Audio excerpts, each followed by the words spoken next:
Till now, on this podcast series, we had many artists, many designers. But today, we have someone who is combination of both, designing and technology. He has successfully failed in two startups. He hosts his own podcast series.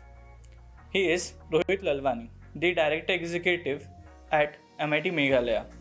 Let's join this ArtTown Podcast series, and I am sure you'll be able to learn many insightful things about designing, technology, entrepreneurship, how to begin a podcast, how to start a startup, and many more. Rohit Lalwani on ArtTown Podcast series.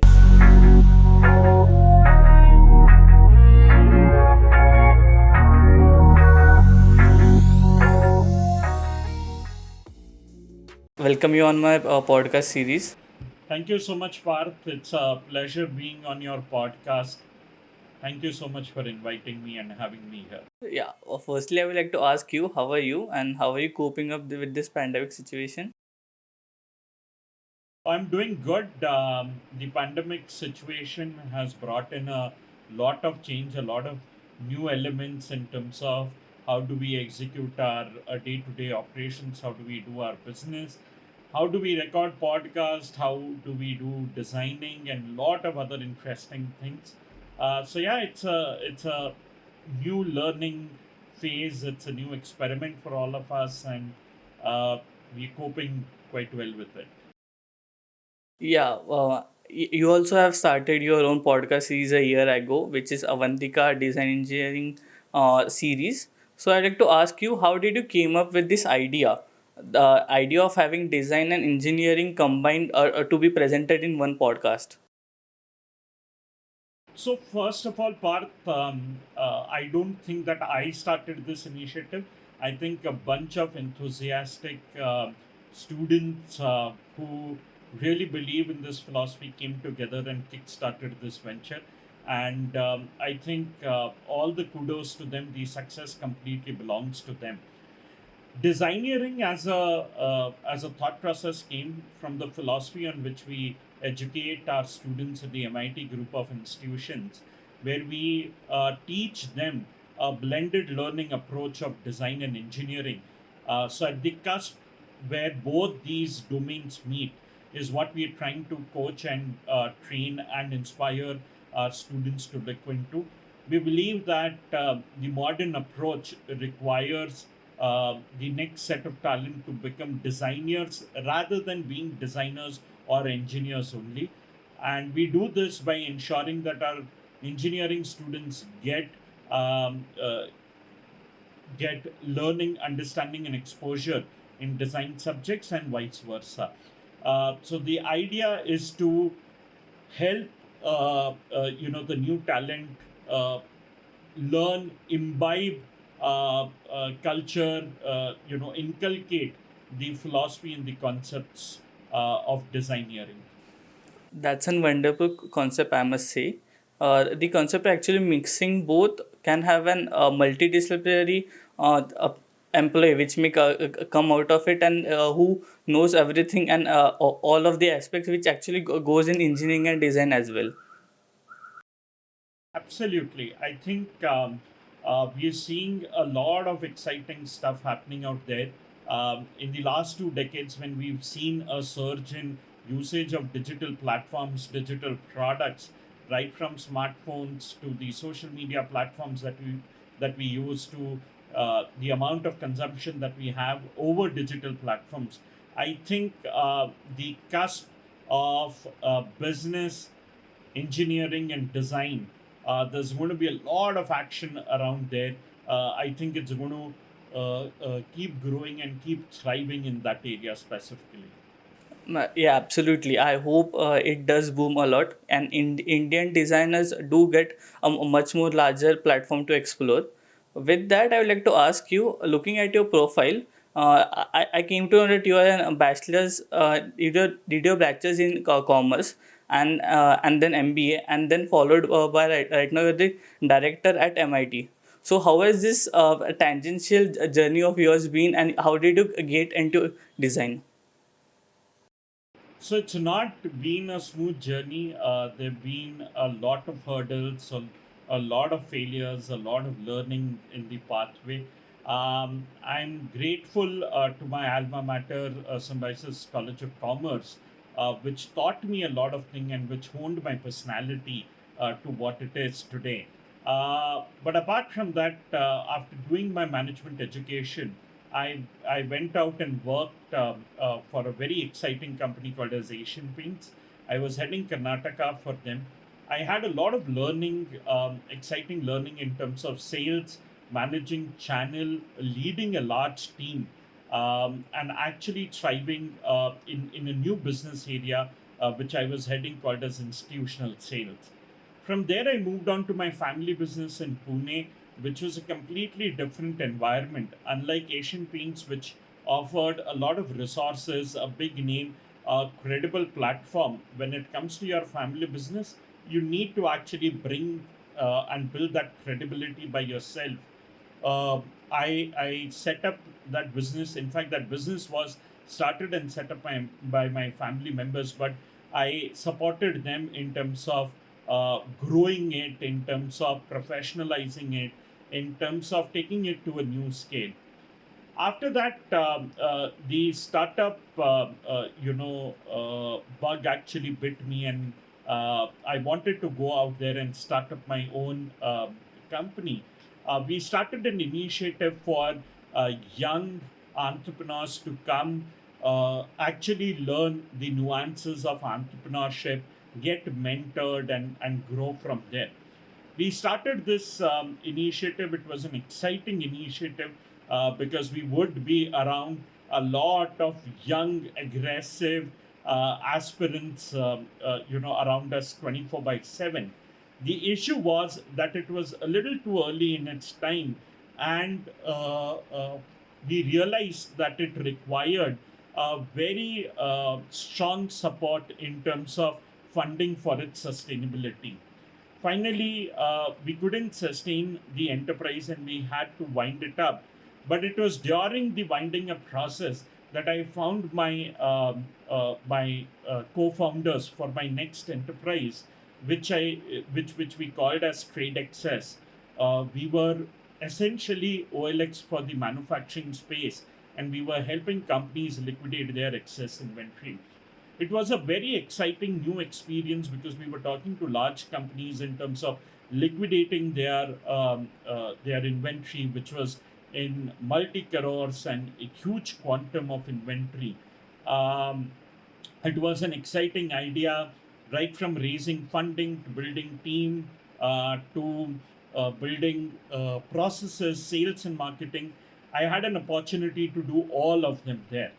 Unfortunately, in terms of our team, we had a difference of opinion in terms of how do we actually scale the enterprise and take it ahead. And that's when we decided to actually wind up that enterprise and move our ways. And while I was trying to figure out what is it that I want to do, I was invited by MIT to actually be part of one of their new universities, set up the entrepreneurial ecosystem there, set up an ecosystem where we could bridge the gap between the academia and the industry. And that is where I started, interacting with the design world. However, while I started doing it, I also realized that quite a few years during my experience of doing a startup, during actually coaching young entrepreneurs, I was actually practicing designing as well. And this entire experience helped me change my thought process from actually being someone who focused on the aesthetic sides of the design to actually understanding that what design in reality is and how it is changing. And as they say, rest is the history. It has been an exciting time where, along with my students, last couple of years, I have learned the nuances of designing and how it really works in the real world. And it's been exciting knowing so many interesting individuals out there and learning from their experiences. That's wonderful. It must have been a bumpy ride, but of course, if the end is good, everything else is good.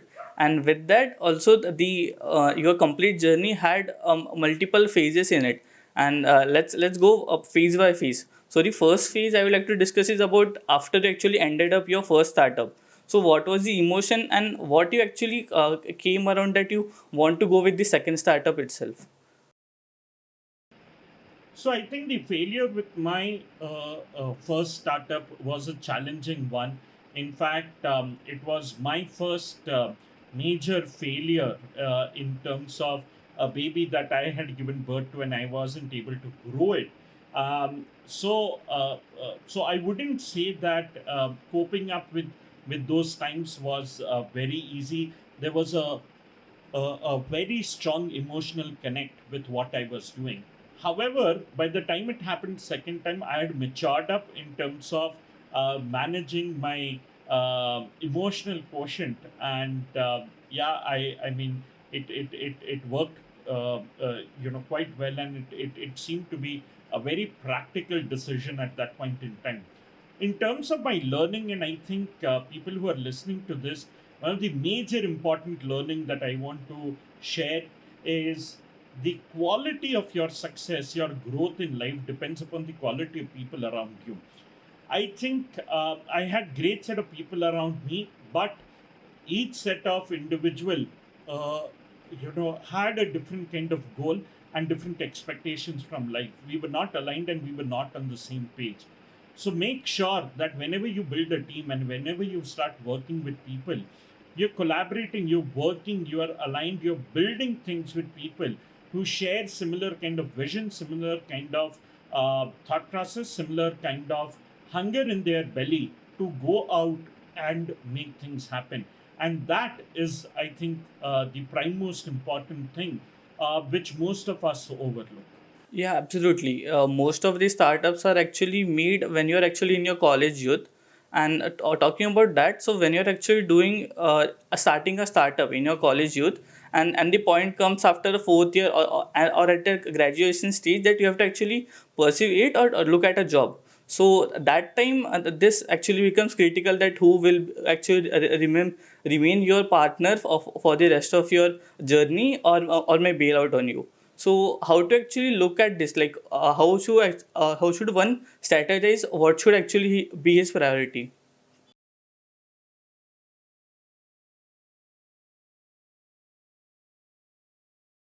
So I think, Parth, when it comes to young folks out of college starting up, there are few important elements that they need to understand. If you decide to be an entrepreneur, you need to make a personal commitment to go out and make it happen. And whether you are a school child, whether you are someone who is young in college, or whether you are fresh pass out of the college, I think that sole commitment to going out and making things happen is the most important element when it comes to any kind of a startup journey. The other thing that you need to remember is, while Marvels makes, Avengers look very sexy and very exciting, I think all of us as individuals require support system. And that is where building a core team, building set of co-founders to start a company with is very, very important, right? And if you were to tell me what are the top three things that you require, I wouldn't even say that the idea or the funding might necessarily come in the top three. If you're able to do a couple of other things to, if you're able to team up, work with like-minded people together, I think that is more important, and you'll be able to do better. And then, no matter what idea, I mean, even if you are left on an uninhabited island, you will go out and do well. That's absolutely true, sir. And with that, I would also like to ask you. So, how has the journey of getting out of the startup been for you? So, like, of course, after ending a startup, there's a phase where you have, as you mentioned, like you have an emotional quotient which overpowers you. So, how to actually came out of it and then you actually continued with your journey with MIT? I've never had that as a challenge because I've been associated with the startup ecosystem since that point in time. I've been connected with a lot of startups. I've been able to add value uh, through my experiences, the failures that I've seen, the journey that I've seen, and I've been closely connected with them. So I haven't got out of the startup ecosystem. I've been successfully connected with them. I also had joined in the year 2017 Will Grow Innovation Foundation, which is a non-profit venture social impact incubator, which mentors, handholds social impact enterprises for success. I was a part of their health tech incubation team, and in due course of time, I led other initiatives for them, which was setting up for them an event called as Unconvention, which was basically a platform where entrepreneurs, all stakeholders in the social impact space, came and met together. So while doing all of those activities, and while I'm still consulting them for another initiative in health tech today, it gave me an opportunity to be around entrepreneurs, to stay connected with the startup ecosystem and the world around. And yeah, it has been an exciting journey. So I wouldn't ever say that I got out of that ecosystem completely. I've been still connected with it. I've been learning and I've been contributing to that ecosystem. That's absolutely great, sir. Like you have been in touch with what you actually like, and also you have also generated the interest over the period of time in doing it. With that, about the startup, I would like to ask you. So, as a person, when anyone starts an startup, it's actually just an idea which he actually wants to represent. So, how much does that idea has a weight towards the execution part, which also comes in the latter part? I would rather say that it is all about the execution of the idea. I think a lot of brilliant ideas out there have screwed up because of poor execution, right? So, execution is extremely important. And to execute a good idea, you require a good team, you require good set of people who can come together and execute that idea. So, right from the last couple of minutes, one of the most important points that I'm trying to emphasize is always have good quality of people around you, with whom you can grow, you can build all of these things, which will help you to move to the next level. Yeah, absolutely, sir. And your podcast series can be the perfect example. Like, if I'm a designing student and I have a startup, then I will actually look only at the design aspect of it, and I won't actually look at the engineering aspect, which is also equally important. And if I'm an engineering student, vice versa. Absolutely. I think, Parth, in today's time, it is a crime to go out and anchor yourself towards anything. I think you need to be very open. The world is very dynamic, it is changing the speed of light. Everything, I mean, whatever is innovative today becomes obsolete tomorrow. And if you want to remain relevant, you need to have a mindset where you are able to adjust yourself, you are able to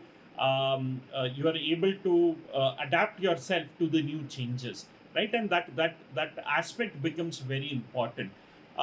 So it's my suggestion that while people go out and try to anchor themselves within their education domains, within their experience domain, keep a scope of certain percentage to go out and explore new things, because it is when this change that will come. And if you are someone who's not an adaptable individual, it will get very, very difficult for you to survive those rough times. Yes, absolutely, sir. Having to adapt is the main reason many of the startups does fail. Absolutely. Yep. With that, I would also like to ask you about one fundamental part of startups, which is venture funds, where you get funding from one person. So, how critical is that, and does it actually affect your tangent when you move toward making your startup as a company? I think let's get very practical. Funding is important, right? So finance in any company is its backbone, okay, and it is very important. But it does not necessarily mean that you require funding, and only then you can start up, or only when you get funding you become a company. I don't think that that is correct. I think we loosely use some of these terms.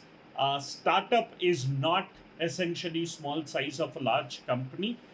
Startup is essentially a culture, a thought process, right? And that is the reason why, in spite of being such a large conglomerate companies today, Google, Amazon, Facebook, Apple, they are still called as startups and they are not called as large companies, for a simple reason that the way they operate, the way they think, the way they go out and execute things is the startup way, is the entrepreneurial way. They go out there, they experiment, they are in constant search of finding out new things that they can go out and do there.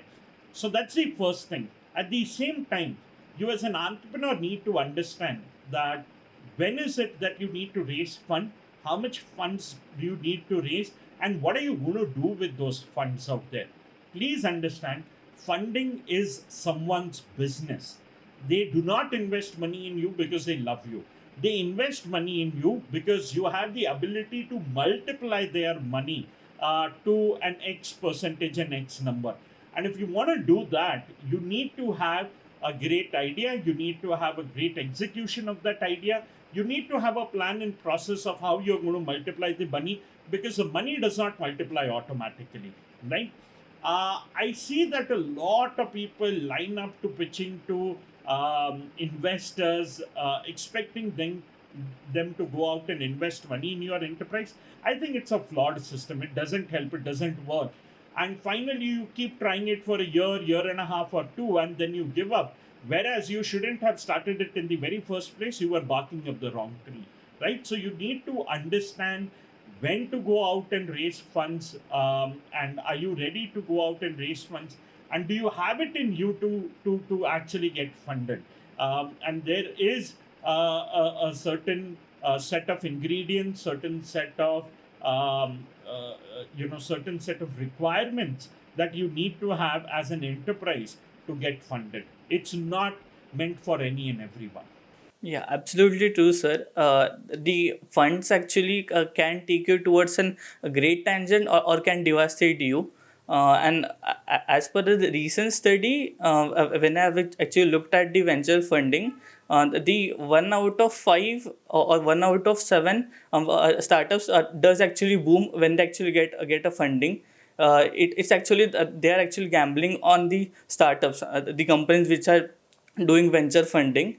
With that, I would like, yeah. I think, Parth, I would want to add one thing here. I think gambling is a very wrong word to be used. And as I said, I'm sure that you don't mean in actual sense gambling, and we loosely land up using a few words, but it is precisely that issue which needs to be corrected, right? So make sure that you are able to build a sustainable product, a sustainable model out there. I'll give you an example. We are experimenting with this new idea that we call it as the design cohort, where we are actually trying to train the next set of designers out there, where we are essentially helping them learn through industry professionals, mentor them, guide them, train them in terms of what exactly is required by corporates, and help them secure a job. The best part is, while we are doing all of this, we are not charging those learners any fee. In fact, we are experimenting this on a new model called as the income sharing model, where they actually land up paying to us while they land up getting jobs, and they start drawing salaries. Where does that confidence come in from to go out and execute a model like this when you're not going to have cash flows? It comes from the fact that you're going out there and adding value to someone. And as long as you are adding value to your customers, you are making a difference to them. If they are benefiting from whatever you are doing, they will always stick around with you. They will always do business with you. The moment when you stop providing that value, nobody gives a damn about you, right? So whether it is listening to our podcast shows, whether it is in terms of taking the services of design cohort, whether it was trade access or any other organization, people were excited about it. People take part in it. People collaborate with it. People purchase those products and services because they add value to them. People listen to our podcast because these things add value to them. If they do not, then no one gives a damn about it. Congrats to all of you who made it till the end. I really hope you liked our show. If you did, please leave us a review on YouTube comment box. And by the way, if you had any question which came up because of the content we covered with our guest, go on YouTube, go on Instagram, and you can leave us a comment. We will surely get back to you and help you as much as possible. ArtTown.store, that's the website name, and our Instagram ID too. Find us and talk to us. We are waiting to converse with you.